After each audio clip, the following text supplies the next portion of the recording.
Gilbert Atacador. Ano to? Gilbert Atacador. Gilbert, good evening. Hello, Brother Gilbert Opo, Atacador. good evening po. Hello, good evening sa iyo, bro. Opo. Good evening po. Good evening, bro. Magandang gabi po sa lahat ng bumubuo ng punto por punto.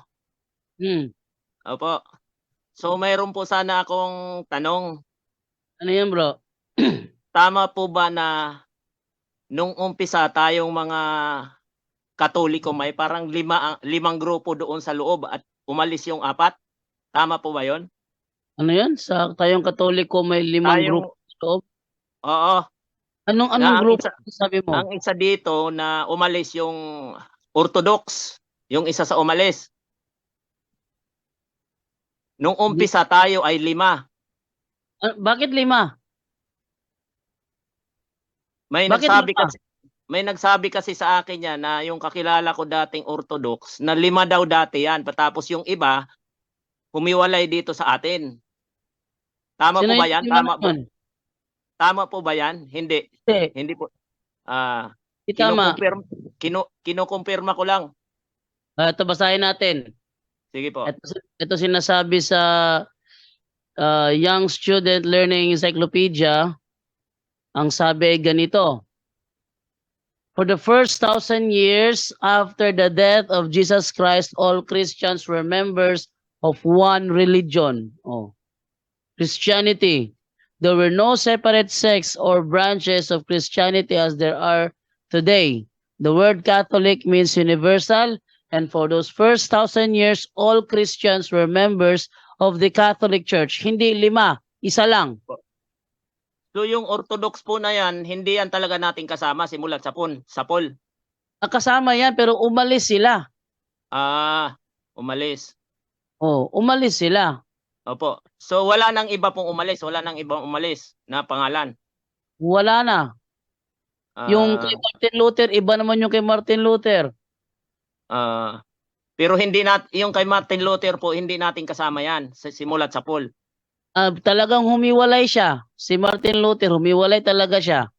Humiwalay din si Martin Luther na parang yung Orthodox din. Parang ganon. Hindi, yung Orthodox na natiling Katoliko pero hindi lang sila under sa sa Papa.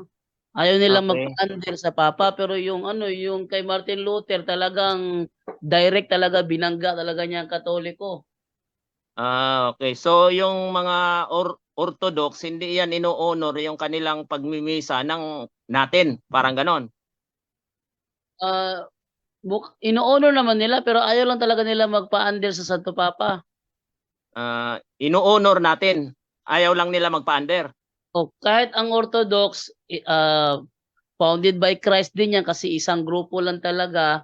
Tapos sila ay, nag-ano lang sila, nagsagawa sa sarili nilang kanilang stand. Pero nanatili pa rin silang Katoliko pa rin. Katoliko pa rin pero ayaw lang nila pasakop sa Katoliko. Ayaw nila pasakop sa Santo Papa. Yun na naman dahil ayaw nila pasakop sa Santo Papa. Opo. So yung kanilang yung kanilang mga halimbawa yung kasi ang application nila ng kanilang parang Holy Eucharist parehas din sa atin. Yun nga. So bakit 5 ang sinabi? Ano yung 4?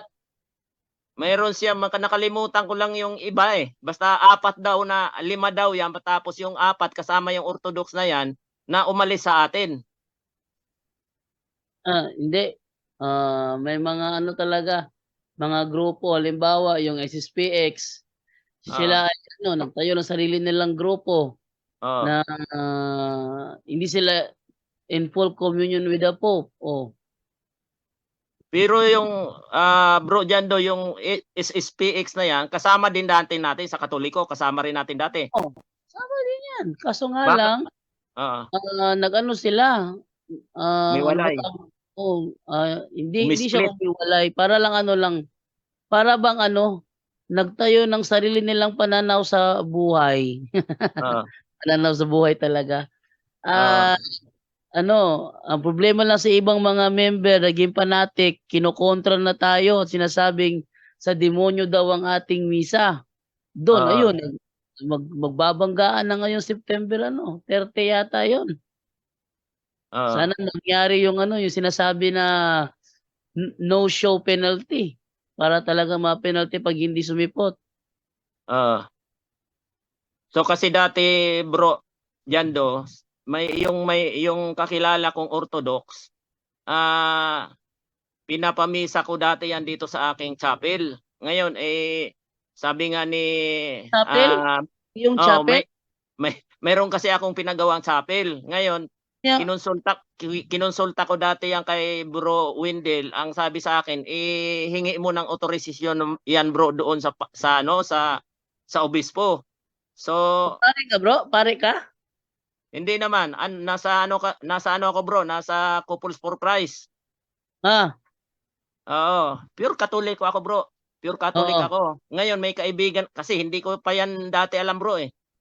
Mm. Ngayon nung kinonsulta ko nga kay Bro Windel, binigyan niya ako ng advice na kailangan daw may consent yung ating yung ating obispo.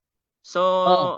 nung pumunta ako doon sa opisina ng obispo, ang sabi sa akin ng kanyang sekretary ay, "Bro, pumunta ka doon sa kung saan ka nasasakupan na parokya.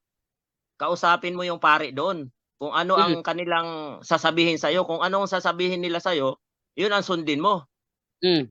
So nung pumunta ako doon kasi nandito ako nakatira bro sa Manila, sa Parang, Oh. eh nung pumunta ako doon sa nasasakupan kong parokya, ang sabi sa akin ng doon, yung pare, sabi niya, yung pagpapamisa sa private ay hindi talaga pinapayagan natin 'yan. Pangalawa, yung nagmimisa sa yung Orthodox ay hindi yan ino-honor ng atin sa Katoliko. Kaya Brother simula Tito, kaya simula doon, tinigil ko na. Brother Jando. Ah. Naalala ko lang yung report na panahon pa ni Delete Archbishop Jesus Edosado dito sa ating Archdiocese. Na-report na may isang Orthodox na pare nagmisa sa Marfjin at na-report sa aming obispo at nagpalabas ng aming obispo na wag pahintulutan ang naturang pari ng Orthodox na magmisa. Kahit Oh. ba, halimbawa, may ecclesiastical jurisdiction ba tayo? Halimbawa, yung pare sa Cebu o sa Bohol, magpunta dito sa amin sa Archdiocese of Osamis, hindi siya basta-basta diretso magmisa sa isang parokya. Humingi pa siya ng pagkulte ng aming Archbishop dito. Dahil hindi siya sakop sa jurisdiction ng Archdiocese of Osamis, nasa Cebu siya. So, pati yung tunay na pare sa Katoliko, hindi yun basta-basta magamisa sa isang diocese pag walang pakulte o pahintulot ng isang sa aming obispo o sa kanilang. Yun ang protocol. Opo, yun nga ang sabi sa akin ng pare, kahit na daw po Katoliko tayo at mayroon tayong kakilalang pare na hindi naman nasasakupan ng ating diocese, kailangan din ipaalam sa kanila. Opo, yun ang protocol. Oh, kaya simula nga noon, hindi na ako hanggang ngayon kasi ginawa ko kasi yan nung COVID kasi hindi naman tayo makapuntang simbahan. 'Di ba? So ginawa ko yan. Ngayon nung itong bandang huli na, sa kapapanood ko dito sa ating sa punto por punto, nalaman ko nga at binigyan ako ng advice ni Bro Windel na hingi natin ng pahintulot yan bro sa obispo. So ngayon ang sabi sa akin ng sekretary ng obispo, punta ka sa local na nasasakupan. Kaya hindi na ako pinatigil sa akin kaya itinigil ko na. Sure na, Brother Jando. Hello bro. Naririnig po ba ako? Yes, naririnig ka bro. Sige po. Iyon lang, iyon yung tinanong ko kaya yung misa po ng Orthodox hindi natin ino-honor sa atin sa Katoliko, di ba? Father Data, ino-honor ba sa ating simbahan yung kanilang misa, ino-honor ba daw? Actually, balido naman yung mga sakramento nila, pero yung pagmimisa na kahit saan, hindi yun pwede. Ayun Bro, nga. Hmm. Bro Angel? yes. ang Orthodox po kasi tandaan natin excommunicated yung leader nila. So Opo. bawal na bawal po yung Orthodox, hindi po tanggap ng simbahan, kapatid, na Okay, magmisa. Bawal din ng mga Katoliko mag-receive ng communion diyan. 1051 pa lang nag-ano na yung bishop diyan, tas nag-solo siya. So tingnan mo, Opo. i-research mo kung kailan nag-start yan. 1051, umalis na yung isang bishop yan. Actually, nakasangay yan noon yung Orthodox sa Roman Catholic Church. So nangyari, yun nga, na-excommunicated na sila. So wala nang connection sa apostolic succession yan. So kaya po ang simbahan natin, ayon sa mga theologian ngayon, tinitingnan ko, ni-research ko sa Catholic Answers, hindi pwedeng magsimba yung mga Roman Catholic Church members sa Orthodox Church po. Bawal po. So kasi po dati hindi ko yan alam. Kasalanan ko po ba 'yon? And no fault on your own naman, no? So ngayon alam na po natin. So Itinigil ko na bawal po. Itinigil ko na Excommunicated nga po sila. eh. Schism. So they don't, schism ang tawag doon, yung pag hindi ka hindi ayaw mo na magpasakop sa Pope, excommunicated ka. So wala, nakat na yung connection mo dun sa apostolic succession, kapatid. Schism ang tawag doon, bro. Yes, bro, yung hindi ka nagpapasakop kay Pope Francis. Oo, yun nga, itinigil ko na kasi pinatigil sa akin ng pare. Hindi ko na itinuloy, kinumpisal ko na rin yun, bro. No, yun, at least alam mo na yung term, schism. Schism, ano? Mortal sin yun po. Kasalanan po yun kasi kapag nag-ano tayo doon, dahil una-una infidelity of the true church yun. So hindi ano yun, sila'y umalis, no? Apostasy din kasi umalis din sila, no? Or sila actually na-excommunicated, pinalaya sila. Because of, yun nga yung nangyayari kasi, buti nga ang SSPX hindi pa pinapalayas eh. Under pa rin ng Catholic Church. Pero hindi sila full communion sa church. Kaya medyo, yung misa ng SSPX, ang tawag dyan, na-research ko, valid but illicit. Ibig sabihin, illegal talaga yung, pati yung SSPX, yung misa nila, valid lang but illicit. Ibig sabihin, yung illicit is illegal. So medyo may problema dyan sa SSPX ng mga pari. So kailangan mas full communion ka, doon ka sa mismong hindi SSPX, mas full communion kasi sila dahil nakapasakop sila sa kay Pope Francis sa magisterium. So ganun din ang batang Orthodox, total excommunicated sila, kaya mas totaling walang connection sa Catholic Church po. So maliban po dito sa Orthodox, wala nang umalis sa atin dati kasi ito di kasing paring ito, siya nagsabi sa akin na yung Roman Catholic daw sa umpisa 5 daw yan. Humiwala yung 4. Hindi nila naintindihan, under sila sa iisa lang, Roman Catholic Church. So may mga branches lang yan. Pero iisa lang under sila ng Catholic Church, kapatid. So may mga Eastern, Western Church, Catholic Church under ng Catholic Church, may Orthodox, may Western, kung ano-ano man yan, but they're still under the yung magisterium lang. Iisa lang ang Pope na inaanuhan Nakakasakop. dapat na nakakasakop sa kanila, kapatid, para mas maintindihan natin. Hindi sila 5. Under lang sa isang Roman Catholic Church. Mga sangayan, branches, kapatid. Ang mga branches lang, parang west, east, ganon. Eastern, Ganito, bro. Parang ganito.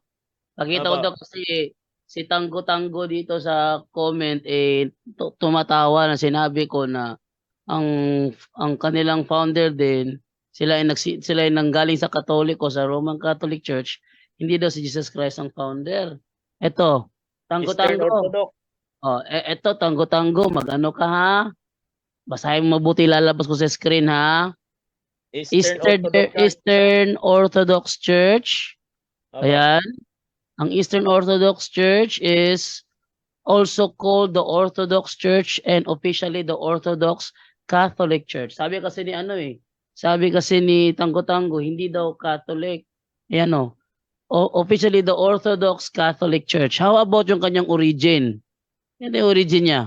Eto, origin first century according to sacred tradition. Sa Judea, Roman Empire according to sacred tradition. Founder, Jesus Christ according to sacred tradition. O, pareho lang eh. Nung una yon, tapos Oh. ngayon na-excommunicated nila kasi basta during that time iisa lang ang ano natin, ang papa walang schism pa. So yun nga, nagkakaproblema lang, nagsolo na. Kaya ngayon yung Nagkaroon huli ng natin schism noong 1054. 1051 pa lang. So ngayon lahat ng Orthodox ngayon hindi na under ng Roman Catholic Church, para malinaw sa mga nakikinig ngayon. Opo. Hindi sila under sa Roman Catholic Church, tanggo-tanggo, pero wag mong pagtawan ng sinabi ko kanina. Noong una under sila. Oo. Wag mong pagtawan ng sinabi ko kanina na ang founder Jesus Christ, ayan o, may ebidensya ako. Noong una yan. O kontrahin mo, sino ba founder niyan? Eh, galing sa atin yan, galing sa Katoliko yan. Natural, ako lang ang tatawa. Ngayon, ang tanong ni Bro, mayroon pa bang humiwala? Yes, yung mga aglipayan. Yan. So may mga ibang apostolic mga Catholic Church na sa Pilipinas. Napakadami yung Catholic Church pero walang Roman. Pag walang Roman Catholic Church, umalis na po kayo dyan. Mga excommunicated lahat yan. Schism yan ang tawag dyan. Yes, apostasy. Apostasy. Tumalikod. Opo. So yung mga sumisimba po dyan ay kasalanan na nila yon, di ba? Yes, they're not doing their holiday obligation kasi they're on the wrong path, sabi nga. Nasa maling daan. Kasi yung consecration nila wala na doon sa authority. Bakit? Founder nila tao na. Umalis lang sa Catholic Church. Siya na yung founder, hindi na si Jesus. Bakit? Umalis na nga eh. Okay. Ito pa. O, ayan. Si SSPX founder. O, hindi Jesus Christ. Medyo delikado na po yan. Kaya sabi ko, basta focus tayo, make sure it's under Roman Catholic Church. Marami nagsilabasan, marami careful tayo po sa mga misa nila. Kaya nga itinigil ko na po eh. Yan. SSPX is not founded by Christ. Sige po, Okay. sige po Bro Jando, Bro Angel at saka sa bumubuo po ng punto por punto. Maraming salamat po. Talagang maganda po itong ating programa. Salamat sa Marami Diyos. po tayo natututunan. Amen. Salamat sa Okay. Diyos. Nabawasan na yung ating kasalanan. Hindi bro, kung nakapagsimba, yung mga nakapagsimba pala ng Orthodox o kung saan man, even the SSPX, medyo pinag-aralan ko siya, nire-research ko talaga SSPX kung nagkakasala ka no. So pinag-aralan ko parang valid lang but illegal pa rin. Hindi sila why? Because they're not full communion. Pag hindi full communion, ibig sabihin may mga aral ka sila, yung Second Vatican Council nga, ayaw nila noon, yung Novus Ordo. So may nagkakaroon na ng schism doon and incredulity, may heresy na. So halo-halo na. Kaya kung nagsimba tayo doon, SSPX, Orthodox, mga kapatid, mas maganda ngayon nalaman nyo na hindi pala valid sa totoong church ang misa nila. Mas maganda payo ko po, mas sigurado tayo, ikumpisal natin para masigurado kasi Pinakumpisal na po sa akin na Father, yung kinausap ko Father, Antimano po, pinakumpisal sa akin kaya nung mag-usap po kami actual. Opo, pinakumpisal ka agad sa akin ng pare. Sabi sa akin, sige, ikumpisal mo na lang. Patapos yung lahat po ng dito, nagsisimba sa akin dati, sinabihan ko na rin po na hindi na tayo magpapamisa dito, pumunta na tayo sa ating tamang simbahan. Amen. Opo. Okay, so kasi pare-parehas kami magkakasala eh. Ay alam na namin patapos magpapamisa pa rin ako. Alam ko naman yun po. Bakit anong kasalanan doon? Kasi sabi nga rito, binabasa ko kanina lang, hindi nyo na fulfill ang obligation nyo. That's mortal sin. Bakit? Pumunta kayo sa iba eh. Tama? So that's mortal sin because you're not hindi nyo na comply yung obligation natin, Sunday obligation. So nagsimba kayo sa mali. So, Apo. more Catholic siya, kaya kailangan talaga ikumpisal po, no? Ng mga Opo. nagsisimpa sa kung saan-saan na hindi under ng Roman Catholic Church, hindi under ni Pope Francis, ikumpisal po natin yan. Mas maganda po. Yan. Naikumpisal ko na po. Kinumpisal ko na kasi in-advise din sa akin ng pari nung araw na yon na ikumpisal ko daw. Kaya nung actual na nag-usap kami, kinumpisal ko kaagad sa kanya. Amen. Kasi in-advise po sa akin na sige, kumpisal mo na lang. Tama po pala yung punto por punto, no? Sobra pong tama. So, yun nga po, kailangan na talaga mag-aral. Kaya ako po ay natutuwa talaga kasi mahirap po yung dasal tayo ng dasal. Iba pala yung dinadasal natin. Pinapaniwalaan. Yes, hindi lahat ng Panginoon tumatawag sa kanya ay maliligtas. So, ingat po tayo. Tama po. Sige po. Maraming salamat po talaga. God bless po sa lahat.